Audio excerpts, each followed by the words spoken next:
The late afternoon sun was a painter, casting the world in hues of gold and honey. It glinted off the fuselage of a helicopter that looked less like a machine and more like a predator at rest. This was the Star 360, a revolutionary piece of aeronautical engineering, a silent testament to power and innovation, sitting perfectly still on a private tarmac that shimmered in the heat, and standing before it, as if absorbing the golden light of her own success, was Vanessa Cole, the CEO of Cole Aeronautics. Her bespoke suit was tailored to perfection. Her posture exuded an authority that was both inherited and ruthlessly earned. She was flanked by a close circle of friends, a constellation of the city's young and powerful, their laughter as crisp and effervescent as the vintage champagne they were sipping from delicate flutes. They were celebrating the chopper's official certification, another jewel in Vanessa's corporate crown. Her gaze, sharp and appraising, drifted from her prized creation to a solitary figure huddled near the edge of the airfield, a ghost at their feast. He was a man folded into himself, seeking shelter from the evening breeze behind a low concrete barrier. His worn-out clothes, a patchwork of faded colors and threadbare fabric, were a jarring note in the symphony of casual luxury that surrounded him. A cruel, almost bored smile played on Vanessa's lips. She raised her glass, the crystal catching the light, and gestured with it toward the man. "See that man over there?" she announced, her voice carrying a theatrical note of disdain that cut through the cheerful chatter. Her friends, like a flock of birds turning in unison, all looked. Confusion warred with indulgent amusement on their faces. They were accustomed to Vanessa's spontaneous and often cutting sense of humor. "I'm feeling generous today," she continued, a wicked spark in her eye. "A little bit of charity. It's good for the soul, or so they tell me." With a click of her expensive heels on the asphalt, she began to walk toward him, a predator closing in on unsuspecting prey. Her friends followed at a slight distance, a coterie of courtiers eager for the entertainment to begin. The man, who had been trying to shield his face from the persistent wind, looked up slowly as the sharp sound of her approach reached him. His face was a roadmap of hardship, etched with lines of exhaustion and exposure, but his eyes were startlingly clear. They held a depth that seemed to carry the weight of a world far removed from this one, a profound and weary stillness. Vanessa stopped a few feet away, her shadow falling over him. She looked down, her expression one of a biologist examining a distasteful insect. "You look cold," she said. The words themselves were simple, but her tone coated them in a thick layer of condescension. It wasn't an observation, it was a judgment. She paused, letting the insult hang in the air. "I'll make you a deal," she said, her voice dropping into a conspiratorial tone for her audience behind her. She pointed a perfectly manicured finger, the nail a slash of crimson, at the magnificent Star 360. "Fly this chopper," she declared, a smirk pulling at her lips. "And I'll give you a hot meal. A steak, maybe. Whatever you want." Her friends chuckled, a low ripple of amusement passing through them. This was classic Vanessa. She wasn't done. She turned to her friends, her smile widening, her eyes alight with a wicked glint. "Hell," she added, her voice ringing out across the tarmac. "Fly this chopper, and I'll marry you." The ripple of amusement erupted into a full-blown wave of laughter. It was sharp, cruel, and echoing. Phones immediately came out, angled to capture the perfect little clip of socialite cruelty, a shareable moment of punching down. The homeless man, whose name was Malik, didn't flinch. He didn't recoil. He absorbed the ridicule with an unnerving stillness. His gaze traveled from Vanessa's mocking face to the sleek, powerful lines of the helicopter. For a split second, an eternity in the space between heartbeats, something unreadable and powerful flashed in his eyes. A memory, a phantom limb of a life he once lived, a ghost of command and control. He looked back at her, his weathered face impassive, and in a quiet voice that carried with absolute clarity, he said, "I used to own this model. The silence that followed Malik's quiet statement was thick and sudden, as if a vacuum had sucked all the air from the tarmac. For a single stunned second, no one moved. Then, the silence was shattered by an even louder, more brutal wave of laughter than before. Vanessa's friends were doubled over, gasping for air. "He owned one!" One of them wheezed, wiping a tear of mirth from his eye as he struggled to hold his phone steady. "A multi-million-dollar prototype. This guy's a riot!" "Maybe he had a toy version," another chimed in, his voice cracking with laughter. "A little plastic one." Vanessa herself had been taken aback, not by the absurdity of the claim, but by the sheer, unadulterated calm with which he had delivered it. She had expected him to grovel, to look down, to be either pathetically grateful or sullenly resentful. This calm, factual defiance was spoiling her sport. A flash of genuine annoyance crossed her face. He wasn't playing his part in her little drama. She recovered quickly, masking her irritation with a scoff, a short, sharp sound of utter dismissal. "Right, and I'm the Queen of England," she shot back, the words dripping with sarcasm. The moment was ruined. The punchline had been stolen from her. "Come on, let's go," she said, turning her back on him with a flick of her hair. "The joke's over." She strode toward her waiting luxury car, a sleek black sedan that purred to life as she approached. Her friends scrambled behind her, still chuckling and replaying the short video on their phones, their laughter echoing in the cooling air. "Did you get the look on his face?" one asked. "Totally deadpan." "It's perfect." "I'm posting this right now," Vanessa said, sliding into the supple leather of the driver's seat. Before the car door even clicked shut, she had uploaded the clip. The caption was simple, savage, and perfectly crafted for maximum engagement. "Met a homeless pilot today. Apparently, he used to own a multi-million-dollar chopper. Offered him the deal of a lifetime. Bestowed o life, chan delusional, charity." The internet, a vast and hungry beast, did what it does best. It amplified the cruelty a millionfold. Within an hour, the 30-second video was circulating rapidly through the social media echo chamber. Gossip blogs, eager for content, embedded it in breathless articles about Vanessa Cole's savage wit. Meme accounts clipped the video, plastering bold text over Malik's face. The comment sections became a cesspool of casual brutality. OMG, the nerve of some people. He probably thinks a shopping cart is a 747. Vanessa is a queen for putting him in his place. Lol, they gave him nicknames, each one a slight, sharp jab designed to strip him of his personhood. Captain Delusion. The Chopper King of Cardboard Box Alley. Rotor Head Ron. The narrative was set, written and reinforced by thousands of strangers who saw only what Vanessa wanted them to see. A pathetic, delusional vagrant being put in his place by a glamorous, powerful woman. His face, frozen in a moment of quiet dignity that was misinterpreted as vacant delusion, became a global punchline for lazy jokes about poverty and mental illness. Malik, a man who wanted nothing more than to be invisible, was now a spectacle. He didn't own a phone. He had no access to the digital world where he was being systematically torn apart, but he could feel the shift in the air, a change in the atmospheric pressure of his life.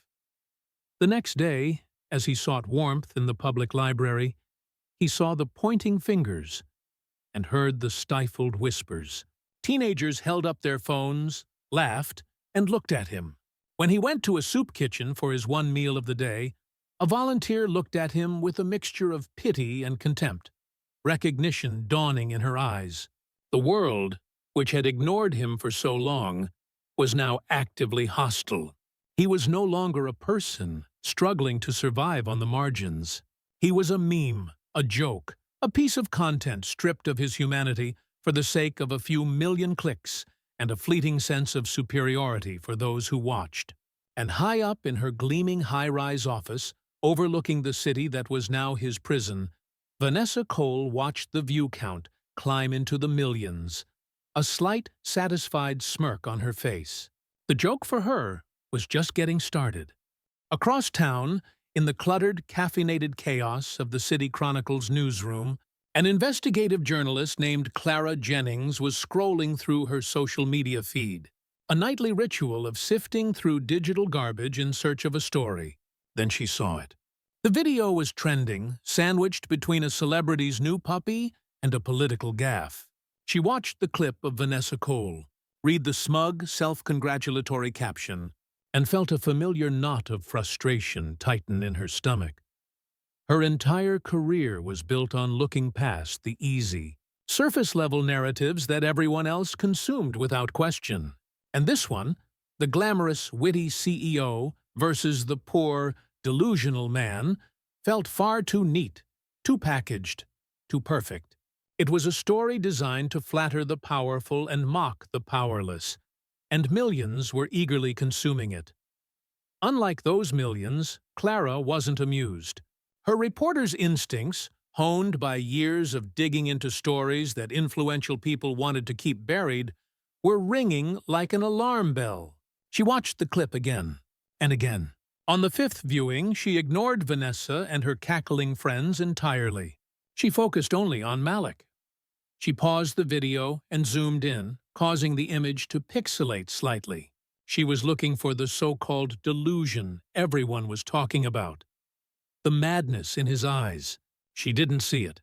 What she saw was a deep, bone-weary sadness that seemed to anchor him to the ground. And then, in that fractional moment before he spoke his line, she saw it again. A flicker in his eyes. It wasn't the wild, unfocused look of mania.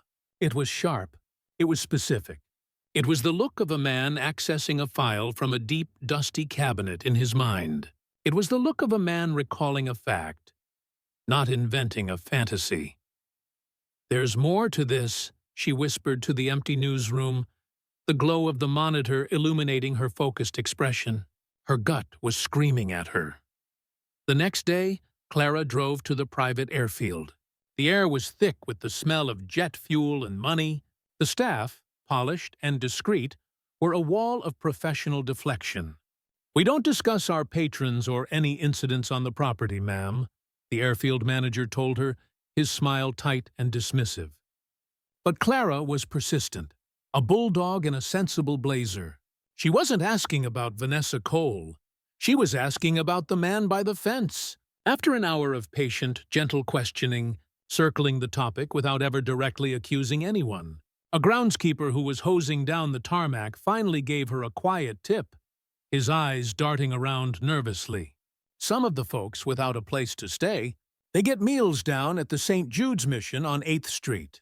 If you're looking for him, you might try there." She found the mission, a place of quiet dignity amidst the city's relentless noise. The smell of bleach and chicken soup hung in the air. She spotted him almost immediately, sitting in a far corner, eating a bowl of stew with a slow, methodical deliberation. He was utterly alone, a small island in the quiet sea of the dining hall. Clara bought a cup of coffee from the dispenser, the dark liquid sloshing in the flimsy cup, and approached his table carefully. She didn't come on strong like a reporter.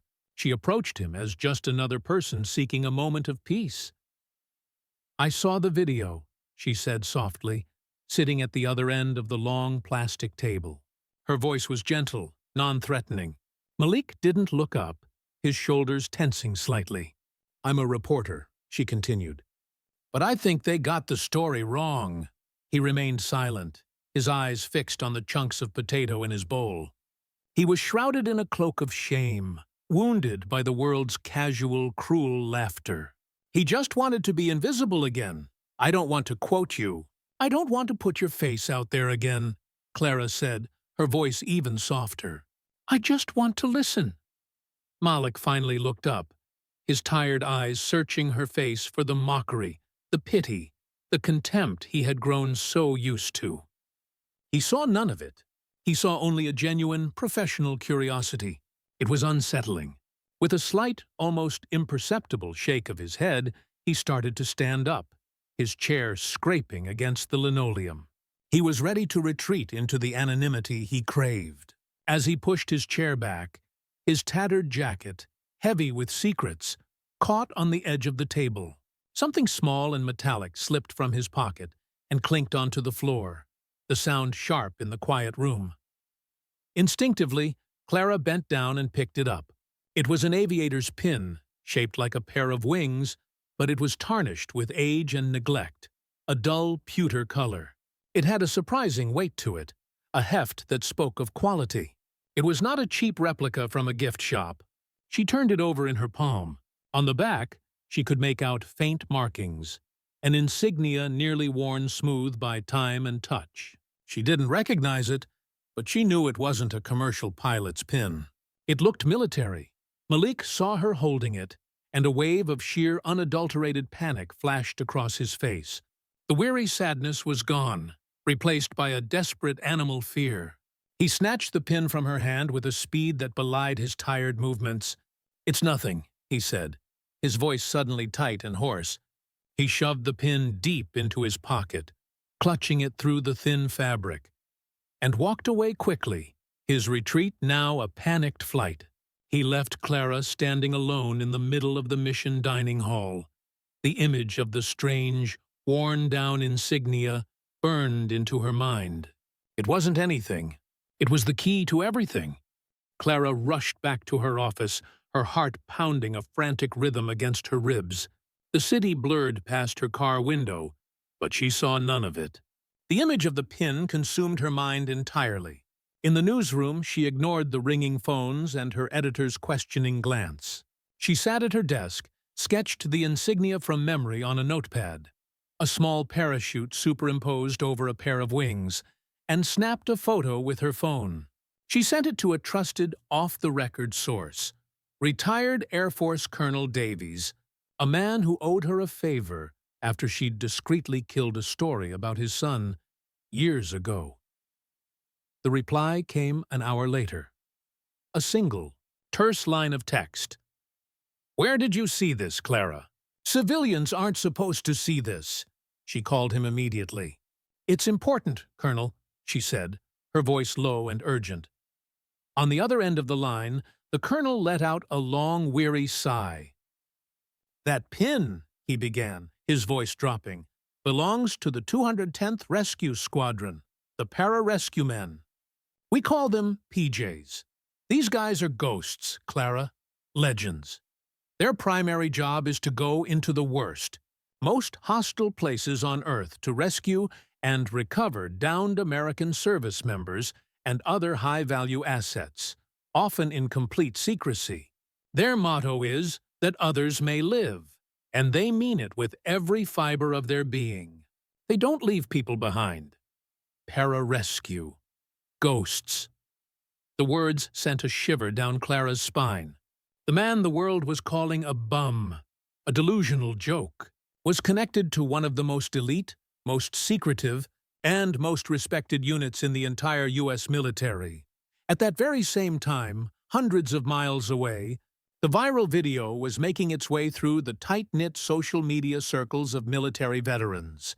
In a quiet, book-lined study in a suburb of Arlington, Virginia, retired General Marcus Thompson was on his tablet, scrolling through news articles. A recommended for you video popped up. The title was lurid and sensational. He watched it once, a deep frown creasing his brow. He watched it a second time, leaning closer to the screen.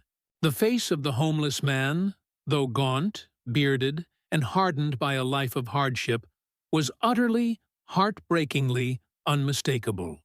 He felt a surge of white-hot fury rise in his chest, so intense it made him feel dizzy. That wasn't just some man. That was Captain Malik Johnson, one of the best, most natural pilots he had ever had the honor of commanding. A man who flew missions that other pilots wouldn't even dare to attempt in a simulator. A hero. Clara, now armed with a name and a unit, began to dig with a feverish intensity. She dove into the digital archives, the deep web of declassified but obscure government reports. She cross-referenced the 210th Rescue Squadron's operational history with public reports of incidents involving defense contractors over the past 2 decades. For days, she was lost in a labyrinth of redacted documents, technical jargon, and bureaucratic dead ends. Then, late one night, fueled by stale coffee and sheer determination, she found it. A partially declassified mission report from over a decade ago. It detailed a dangerous extraction in a conflict zone in Central Africa. The mission was to rescue a high-value civilian asset whose convoy had been ambushed by insurgents. The civilian's name, buried deep within a footnote on page 17, was Robert Cole. The name hit her like a physical punch to the gut. Robert Cole, the legendary, brilliant, and notoriously reclusive founder of Cole Aeronautics. Vanessa Cole's father. Her hands shaking, Clara connected the dots. The timeline, the elite rescue unit, the name. It all fit together into a picture of staggering irony. She picked up the phone and called General Thompson, laying out her entire theory, from the viral video to the pin to the mission report. The general, recognizing her genuine intent and feeling a burning need for the injustice done to his pilot to be set right, decided that his loyalty to his man outweighed any unofficial code of silence. "You're right," he confirmed, his voice heavy with a mixture of pride and sorrow. "I was the commanding officer who greenlit that mission, against my better judgment." Captain Johnson flew the Pavehawk helicopter that pulled Robert Cole out of that hellhole. Cole's private security convoy was ambushed, completely wiped out. He was the sole survivor, wounded, with enemy forces closing in fast. Central Command had already called it a suicide mission, too hot for a standard rescue op. They were going to write him off, classify him as captured or killed. But Malik, he wouldn't have it. He was on standby 100 miles away and heard the chatter. He went in anyway against direct orders, flew through a literal curtain of rocket-propelled grenades and anti-aircraft fire to get to him. He didn't just fly a helicopter that day, Ms. Jennings. He performed a miracle. He saved the man who built the very company whose CEO just spat on him for the entire world to see. Clara sat back in her chair, the phone pressed hard against her ear, in stunned silence. The story was bigger, more tragically ironic than she ever could have imagined. The man Vanessa Cole had mocked as a delusional bum wasn't just a pilot. He was a bona fide American hero, and he was her own father's savior. The video, which had been a source of amusement for Vanessa, was rapidly starting to feel less like a joke and more like a corporate liability. Cole Aeronautics' stock, a symbol of stability and growth, had taken a noticeable dip. Analysts were citing negative brand association. The board of directors, a council of stern, gray-haired men who valued profit above all else, was getting nervous. Whispers and concerned emails were circulating. Under pressure, Vanessa's PR team drafted a statement for her, a masterclass in the art of the non-apology. It expressed regret for any misunderstanding that may have occurred. It attributed the entire incident to the unfortunate man's delusional state. She didn't apologize for her actions. She doubled down on her diagnosis of him, painting herself as the well-intentioned victim of a disturbed individual. This just poured gasoline on the embers of doubt that were beginning to glow. Now armed with the explosive truth, Clara knew she had to bypass the PR firewall. She conducted her research, identified Vanessa's executive assistant's name, and booked a meeting under the guise of being a high-level crisis management consultant with a unique and discreet reputational recovery strategy. Vanessa's office was on the top floor, a cathedral of glass, steel, and raw power. The view of the city was absolute. The desk was the size of a small boat, and Vanessa herself radiated boredom and authority. "All right, Clara, you have 15 minutes," she began, not bothering to make eye contact as she signed a document. "What's your brilliant idea?" Clara didn't waste a second. She placed a single, printed-out page on the vast expanse of the desk. It was the mission report. "This isn't about PR, Vanessa," she said, her voice steady and clear. "This is about Captain Malik Johnson and a rescue mission in the Ituri conflict zone. Over a decade ago. It's about your father. The carefully constructed mask of confidence on Vanessa's face didn't just crack, it shattered. The color drained from her cheeks, leaving a sickly, pale sheen behind. For a few long seconds, she was utterly speechless. She tried a weak denial, a stammered, "I don't know what you're talking about." But Clara was relentless. She laid out the dates, the location, and the 210th Rescue Squadron. The facts were closing in on Vanessa in a cage.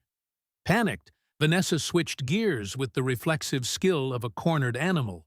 The ruthless CEO persona dissolved, replaced by a wide-eyed, concerned daughter. "My God," she whispered, her hand flying to her mouth in a gesture of manufactured horror. "I had no idea. I never knew the details. My father never spoke of it." She insisted, with a convincing tremor in her voice, that she had to make this right. She had her assistant immediately dispatch a car to bring Malik to the office, framing it as a spontaneous, charitable act of immense gratitude. When Malik was ushered into the opulent office an hour later, he looked completely and utterly out of place. Yet, he carried himself with quiet, unshakable dignity that made the expensive furniture and modern art seem cheap and gaudy. Vanessa, wrestling with a toxic cocktail of dawning guilt, residual arrogance, and abject fear, offered a pathetic, fumbling apology. "It appears there was a terrible misunderstanding," she stammered. "On behalf of my family, I want to offer my sincerest regrets." Malik looked at her, his gaze steady and clear, cutting through her performance. "There was no misunderstanding, Ms. Cole," he said, his voice soft but firm, carrying the weight of absolute truth. "You saw exactly what you wanted to see. You saw a homeless man, and you decided he was less than you. I wore a uniform once. I took an oath that every life is worth saving, no matter who they are. I guess that's a lesson you never learned." His words weren't angry. They were simply a statement of fact. His calm, almost sorrowful forgiveness was more damning than any shouted accusation could ever be. He turned and walked out, leaving Vanessa alone in the cavernous office, his words echoing in the profound silence. For a fleeting, agonizing moment, a real crisis of conscience took hold of her. She felt the grotesque, cosmic irony of having mocked the very man who had given her father more years of life, years in which he built the company she now led. Driven by a strange, desperate impulse to understand, she went to her computer. She accessed her father's old private server, a digital vault of his most sensitive files. She typed in a name, Malik Johnson. A single encrypted folder appeared. Her heart hammered against her ribs as she bypassed the security. Inside were not letters of gratitude or commendations. Inside were technical drawings, patent applications, and legal documents from years ago. It was an early design for a revolutionary gyroscopic stabilizer. This very technology made the Colstar 360 so unbelievably quiet and stable. It was the bedrock of her company's flagship product. The documents showed that it had been acquired, unethically from a military surplus intellectual, property auction after a promising young pilot named Malik Johnson was dishonorably discharged under a cloud of false accusations. The breath left her body. Malik hadn't just saved her father. He had built his empire on the ruins of Malik's career. The technology was stolen. The flicker of conscience vanished, extinguished by a tidal wave of pure animal panic. Protecting the company, the stock price, her legacy, her position, that primal instinct was infinitely stronger than some newfound morality. With a series of frantic, trembling clicks, she transferred the entire folder to a deeply encrypted offshore server, erased the access logs, and erased her digital footprints. She chose the lie. She chose the company. She chose herself. Clara knew Vanessa was hiding something more. The sudden, panicked reversal, the badly staged apology. It was a cover-up, not a confession. There was a piece missing from the puzzle. She called General Thompson again. "General, it doesn't add up," she said, pacing her apartment. Why would a hero like Captain Johnson, a man who defied orders to save a life, end up on the streets? Why a dishonorable discharge? The general, now fully invested in seeing justice done for his man, decided it was time for the whole, ugly truth to come out. "He was set up, Clara," he explained, his voice thick with a decade of suppressed anger. There was a rival officer, a Major Evans, a man eaten up with jealousy over Malik's raw talent and his fast-track career. Evans sabotaged a critical piece of equipment during a live-fire training exercise. It was a disaster. 2 men were nearly killed. Evans manipulated the maintenance logs and the inquiry, masterfully pinning the blame on Malik. Due to the highly classified nature of Malik's real-world missions, such as the one to save Robert Cole, he couldn't use his actual service record to defend his character or prove his expertise. His hands were tied by the very secrecy his heroism required. They railroaded him. Dishonorable discharge. They took his wings, his career, his honor, and his pension. The system he served so bravely didn't just fail him, it devoured him. Now, Clara had it all. This wasn't just a story about a cruel CEO and a forgotten hero. It was about profound systemic injustice, corporate greed, and a staggering betrayal. She worked through the night, fueled by a righteous fury she hadn't felt in years. She laid out the entire sordid tale, from the tarmac to the battlefield, from the stolen honor to the stolen technology. The headline was explosive and straightforward. "The hero they called a bum. How Cole Aeronautics was built on the honor of the man its CEO humiliated." The article went live at dawn. The impact wasn't a ripple. It was a tsunami. Every major news network picked up the story. 22 enters. Justice for Malik dominated the global conversation on every social media platform. Cole Aeronautics stock didn't just dip. It cratered. In a single day of trading, the company lost billions of dollars in market value. Protesters, many of them veterans wearing their old service caps, began to gather outside the company's gleaming headquarters, their signs demanding accountability and justice. The board convened an emergency meeting. This was a full-scale corporate meltdown. Vanessa was in a state of free fall, her calls going unanswered, her authority evaporating. Her elderly and frail father, living in a quiet retirement community, was carefully shielded from the news by his medical staff, blissfully unaware that the empire he'd built was burning to the ground around his daughter. In a last-ditch, desperate effort to stop the bleeding, the board sent a team of high-priced lawyers to find Malik. They weren't there to apologize. They were there to buy his silence. They found him at a small municipal airfield on the outskirts of the city, just sitting on a weathered wooden bench, watching little Cessna planes take off and land, a look of quiet longing on his face.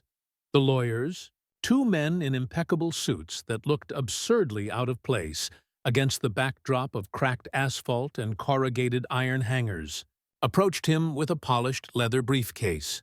They offered no preamble, no apology. They opened the suitcase and presented him with a cashier's check. It was a settlement with enough zeros to guarantee a lifetime of unimaginable luxury. All he had to do was sign a non-disclosure agreement. All he had to do was sell his silence and his story. Malik looked at the check, a piece of paper that represented more money than he had ever seen in his life. Then he looked up at the impassive faces of the lawyers. He said nothing. He took the check in his hands and, with slow, deliberate, almost reverent movements, tore it in half, then into quarters, then into eighths, letting the little white pieces of paper flutter from his fingers and scatter away on the wind. He finally looked at the stunned lawyers, his voice as calm and clear as the open sky above them. "You can't buy back the sky," he said, "and you can't put a price on a man's honor. Go back and tell Ms. Cole her money is worthless here." A bystander filmed the entire exchange on their phone. That quiet act of defiance became the new viral moment. This time there was no laughter. There was only a profound and spreading sense of awe. The homeless man had been offered the world, but he had chosen his integrity instead. Malik Johnson was no longer a meme. He was a legend. In the months that followed, the world saw a different Vanessa Cole. Humbled and stripped of her former identity, she liquidated a vast portion of her personal fortune, the money she hadn't lost in the corporate fallout, to start the Cole Foundation for Veteran Justice. Its mission was simple but profound: to fight for homeless and unjustly discharged service members, providing them with the high-powered legal aid needed to clear their names, correct their records, and reclaim their lives. Vanessa worked there not as a director, but as a case manager, spending her days listening rather than talking. The Foundation's first and most important case was Malik's. Armed with the Foundation's full financial resources and the powerful, unequivocal testimony of General Thompson, they successfully petitioned the Department of Defense's board for correction of military records. Captain Malik Johnson's record was officially and publicly cleared. His dishonorable discharge was expunged and replaced with an honorable one, and all his military honors and back pay were fully restored in a formal ceremony. Malik, his name finally cleared and his honor restored, wanted nothing to do with the corporate world or the vast fortune he was now owed from the patents. He politely but firmly refused all of it. Instead, he found his way to a small, underfunded youth aviation program in a forgotten, struggling part of the city. He became a flight instructor and a mentor, finding a purpose not in owning the sky, but in sharing it with a new generation of dreamers who had been told the sky was not for them. The final scene isn't in a boardroom or a press conference. It's on a sun-drenched local airstrip on a Saturday morning. Malik, looking healthy, peaceful, and years younger, stands beside a nervous but excited teenager as she conducts the pre-flight check on a small trainer plane for her first solo flight. He reaches into his pocket and takes out the old, tarnished aviator's pin, now polished by his own hand to a brilliant, dazzling shine. But he doesn't pin it on himself. He gently and carefully pins it to the collar of the young student's jacket. "This is for you," he says, his voice warm and kind. "So you remember that the sky belongs to everyone." He steps back, a quiet, contented smile on his face, and watches as her small plane taxis down the runway and lifts gracefully into the air. He is finally at home, a guardian of dreams, under the endless open sky. This story might be fiction, but the lesson behind it is very real. A person's true worth isn't found in their bank account, their job title, or the clothes they wear. It's found in their character, their integrity, and their humility. Dignity has no price tag. Power, as Vanessa Cole learned, can be built on sand and disappear in an instant. But honor, when you hold on to it, is forever. Proper respect isn't demanded. It's earned by seeing the humanity in everyone, no matter who they are or what they have. What do you believe is the accurate measure of a person's worth? Please share your thoughts with us in the comments below. And if this story moved you, please share it and subscribe to more content that explores the power and resilience of the human spirit. The board's decision, when it came, was swift, unanimous, and brutal. Vanessa Cole was out, fired, effective immediately, for gross misconduct and bringing the company into disrepute.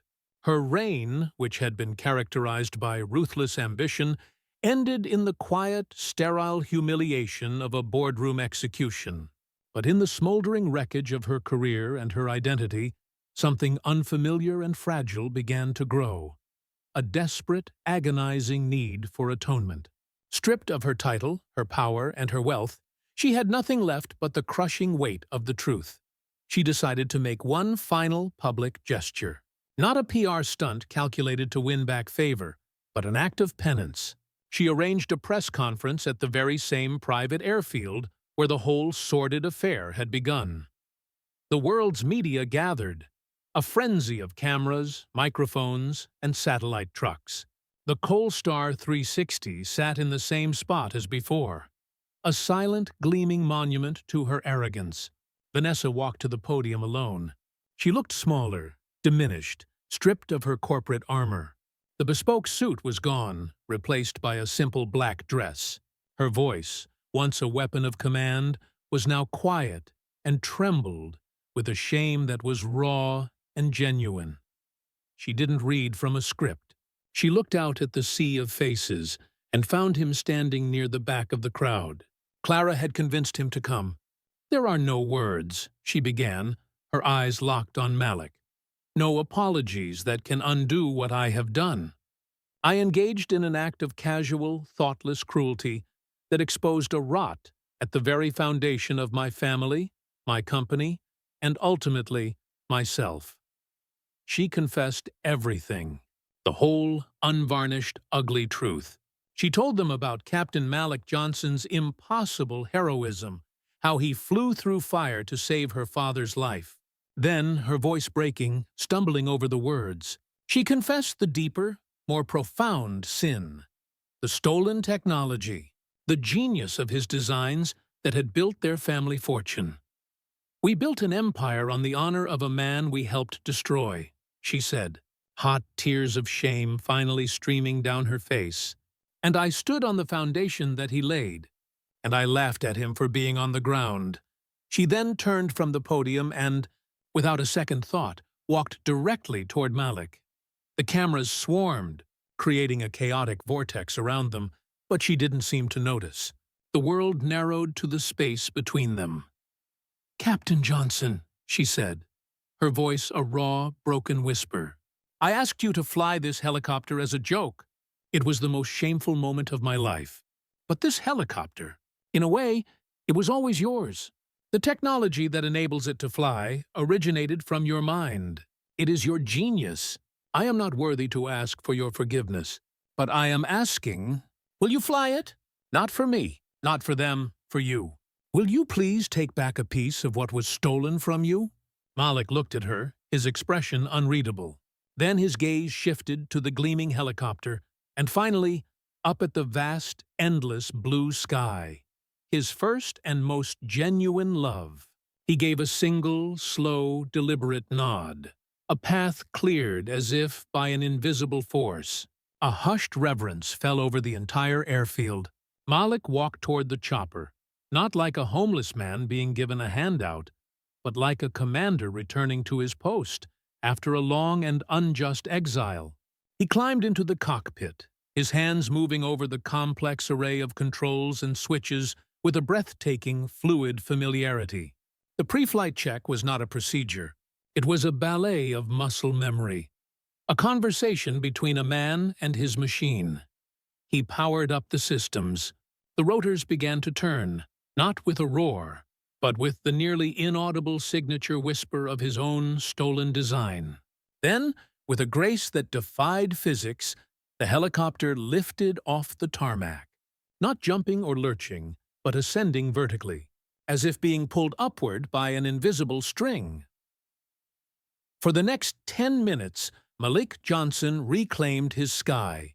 He performed a flawless, soul-stirring aerial demonstration. He made the multi-ton machine hover with impossible, rock-solid stability. He executed sharp, precise turns and soared in graceful, sweeping arcs against the canvas of the sky. It wasn't just flying, it was an art form. It was poetry. It was a man speaking his native language after years of forced, painful silence. He brought the chopper down as gently as a falling leaf, landing it on the same spot from which it had lifted. He powered down the systems. The silence that followed was profound, filled with an unspoken awe. He stepped out onto the tarmac. He walked past the stunned media, past the awestruck crowd, and past Vanessa Cole, who watched him with a look of pure reverence. He didn't look at her. He didn't look back at the helicopter. He just kept walking, his head held high, a king leaving his throne, disappearing down the service road. As he vanished from view, Vanessa Cole, the once invincible CEO, sank to her knees on the cold, hard asphalt, finally, truly understanding what humility really meant.